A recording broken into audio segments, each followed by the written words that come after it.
ఆ శివపార్వతులిద్దరూ శివా శివులు. శివ అంటే పార్వతి, శివ అంటే శివుడు.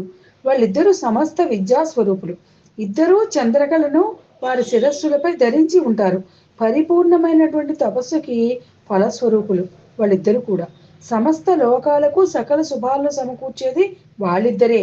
పవిత్రమైన నిర్మలమైన హృదయంతో వాళ్ళని ఉపాసించే వాళ్ళు, ధ్యానించేసే వాళ్ళ ఉపాసనా ధ్యానాలకు సంతోషించి వాళ్ళ హృదయాలలో తమ దర్శనాన్ని సాక్షాత్కరింపజేసేది ఆ శివపార్వతులే.